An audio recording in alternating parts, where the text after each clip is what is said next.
कळमवाडी धरणाच्या बातमीवरती news 18 लोकमतचा impact पाहायला मिळालेला आहे। न्यूज 18 लोकमतच्या बातमीनंतर राजू शेट्टींनी कळमवाडी धरणाला भेट दिलेली आहे। कळमवाडी धरणाची गळती 15 दिवसात न काढल्यास आंदोलन करण्याचा इशारा राजू शेट्टींनी दिला आहे।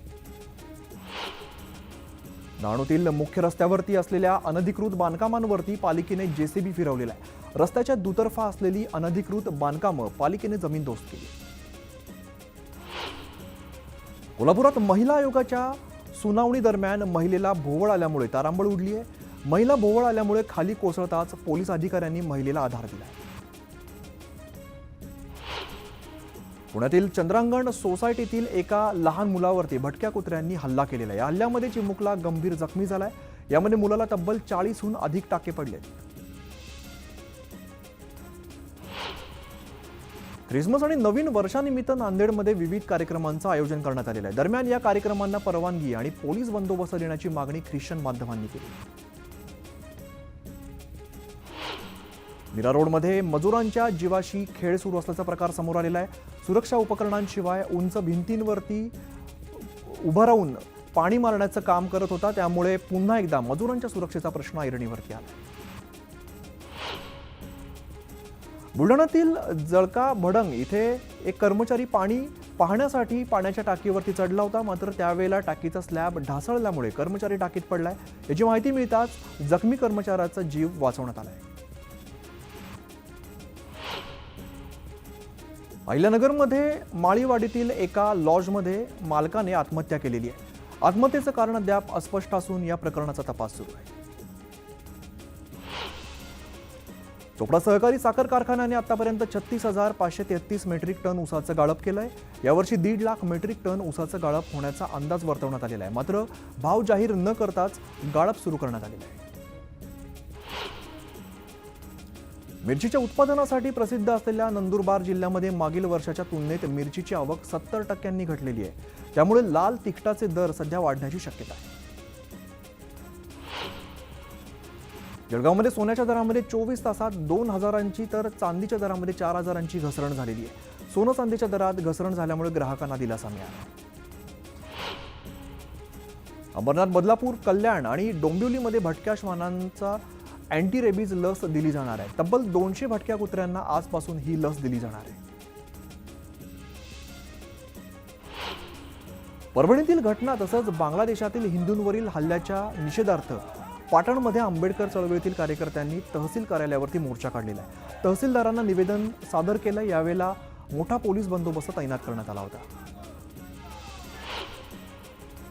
नागपुरात विधान भवनावरती निवृत्त पोलिसांनी विविध मागण्यांसाठी मोर्चा काढलेला आहे। पोलिसांची ड्युटी 12 तासांऐवजी 8 तासांवरती करण्यात यावी अशी मागणी सुद्धा केली। धाराशिवच्या खामसवाडीमध्ये महावितरणच्या कार्यालयातील शेतकऱ्यांनी ठिय्या आंदोलन केलेलं आहे। गावासाठी मंजूर झालेलं ट्रान्सफॉर्मर देण्यात येत नसल्यामुळे हे आंदोलन करण्यात आले। लातूर ते जहिराबाद महामार्गाच्या दुरुस्तीसाठी लोदगा गावच्या सरपंचांनी अमरण उपोषण सुरू केलंय। मागणी मान्य न झाल्यास आत्महत्या करण्याचा इशाराही दिलाय। गाईच्या दुधाला 40 रुपयांचा हमीभाव मिळावा या मागणीसाठी कोल्हापुरात आंदोलन करण्यात आलेलं आहे। कोल्हापूर जिल्हा शेतकरी संघटनेच्या वतीने आणि दूध उत्पादक संघटनांच्या वतीने शिवाजी पुलावरती आंदोलन करत पंचगंगा नदीत दूध ओतण्यात आलंय।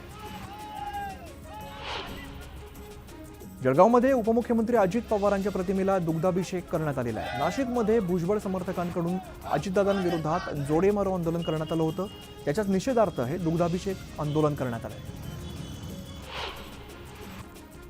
बुलढाणा जिल्ह्यामध्ये स्वाभिमानी शेतकरी संघटनेकडून मुंबई नागपूर महामार्गावरती रास्ता रोको आंदोलन करण्यात आलेलं आहे। पीक विमा कंपनीकडून मदत देण्यास टाळाटाळ होत असल्यामुळे मुंबईतील कार्यालयात ताब्यात घेऊ असा इशारा सुद्धा आंदोलनकर्त्यांनी दिला आहे। ठाण्यात एका परप्रांतीय सुरक्षा रक्षकाकडून एका महिला रिक्षा चालकाला मारहाण करण्यात आली आहे। दरम्यान या घटनेनंतर मनसे कार्यकर्त्यांकडून सुरक्षा रक्षकाला चोप देण्यात आली। बीडमधील धक्कादायक प्रकार समोर आलेला आहे। परळी पालिकेतील कार्यालयात घुसून कर्मचाऱ्याला बेदम मारहाण करण्यात आलेली आहे। हा धक्कादायक प्रकार सीसीटीव्हीमध्ये कैद झालेला असून कर्मचारी वर्गात दहशत पसरली आहे। कल्याणमधील मराठी कुटुंबाला मारहाण प्रकरणातील आरोपी अखिलेश शुक्ला पोलिसांच्या ताब्यात आहे। अखिलेश शुक्लाने आत्मसमर्पण केल्याची माहिती समोर आली।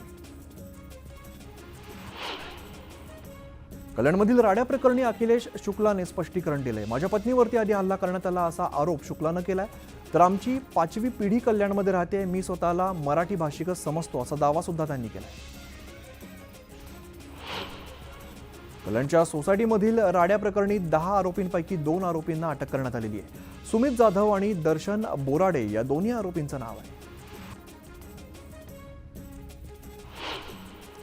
कल्याणमधील राड्या प्रकरणी नवीन अपडेट समोर आलेली आहे. अखिलेश शुक्लाने गावगुंड इमारतीत घुसतानाचा नवा सीसीटीव्ही व्हिडिओ आता पोलिसांच्या हाती लागला आहे.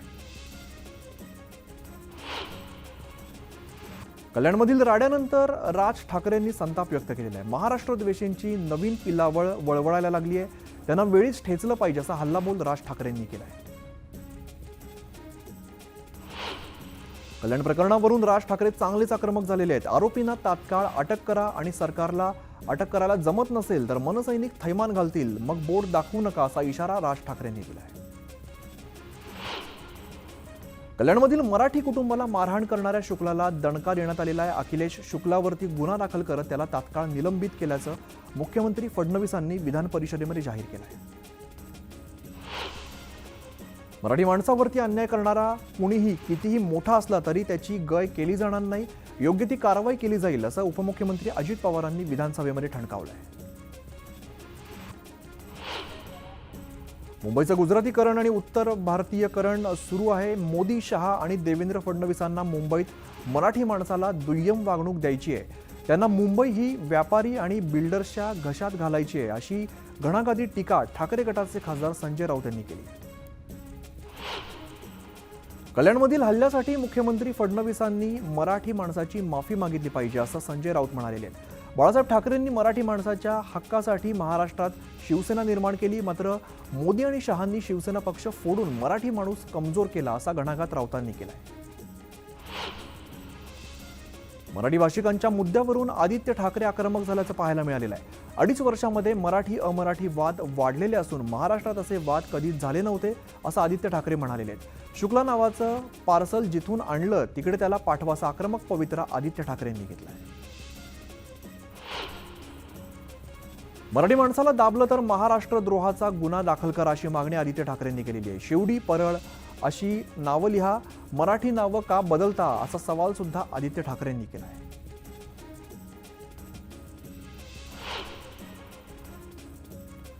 महाराष्ट्रात मराठी माणसाची गळचेपी सुरू आहे. मुख्यमंत्री कार्यालयातून फोन येईल असं शुक्ला सांगतो. कोण आहे हा शुक्ला असा खोचक सवाल सुनील प्रभू यांनी केला. कल्याणमधील इमारतीतील राड्या प्रकरणी इमारतीतील नागरिकांसह मनसेच्या शिष्टमंडळाने आणि शिवसेनेच्या पदाधिकाऱ्यांनी डीसीपी अतुल झेंडेंची भेट घेतलेली आहे. या प्रकरणी तातडीने कारवाई करण्यात यावी अशी मागणी सुद्धा केली. आदित्य ठाकरे यांनी मुख्यमंत्री देवेंद्र फडणवीसांची भेट घेतलेली आहे. मागील 4 दिवसात आदित्य ठाकरे आणि मुख्यमंत्री देवेंद्र फडणवीसांची दुसऱ्यांदा भेट होते. मात्र आमच्या भेटी मोजू नका असा खोचक टोला आदित्य ठाकरेंनी लगावलाय.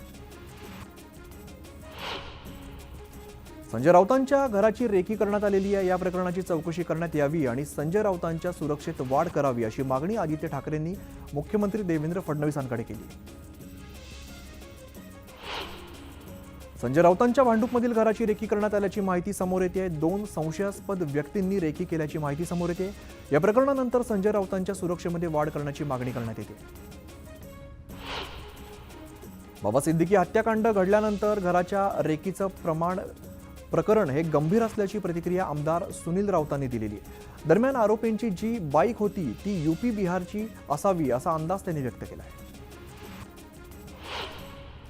भारत जोडो यात्रेमध्ये अर्बन नक्षली संघटना असल्याचा गंभीर आरोप करण्यात आलेला आहे. त्यानंतर नाना पटोले आक्रमक झालेत. त्यांनी मुख्यमंत्री देवेंद्र फडणवीसांना पत्र लिहून संबंधित अर्बन नक्षली संघटनांची आणि त्यांच्या लोकांची यादी देण्याची मागणी केली. बीड प्रकरण धनंजय मुंडेंना चांगलंच भोवण्याची शक्यता आहे. खातेवाटपाआधीच धनंजय मुंडेंना विरोधकांनी धारेवरती धरलेलं आहे. धनंजय मुंडे विरोधकांच्या निशाण्यावरती असल्यामुळे भाजपचं केंद्रीय नेतृत्व सुद्धा नाराज असल्याची माहिती न्यूज 18 लोकमतला सूत्रांनी दिली. कांद्यांवरील निर्यात शुल्क पूर्णपणे काढण्यात यावं अशी मागणी खासदार निलेश लंकेंनी केलेली आहे. यावेळेला त्यांनी संसद परिसरामध्ये आंदोलन केलंय. मंत्री पियुष गोयल यांची भेट घेऊन त्यांना या संदर्भात निवेदन सुद्धा दिलंय. जीएमआरटीमुळे पुणे नाशिक रेल्वे मार्गाला ब्रेक लागलेला आहे. रेल्वे मार्ग होण्यासाठी अजून काही वर्षांची वाट पाहावी लागणार आहे. त्यामुळे जीएमआरटी प्रकल्प कमी लोकसंख्या असलेल्या भागामध्ये स्थलांतरित करावा अशी मागणी खासदार अमोल कोल्हेंनी केली.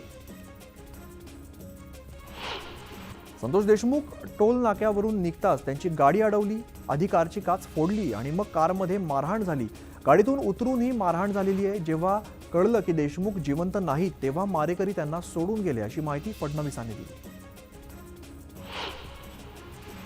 संतोष देशमुखांच्या आरोपांवरती मकोका लावणार अशी माहिती मुख्यमंत्र्यांनी दिली आहे. त्या प्रकरणाची एसआयटी आणि न्यायालयीन चौकशी पार पडेल. 3 ते 6 महिन्यात चौकशी करणार अशी ग्वाही फडणवीसांनी दिली.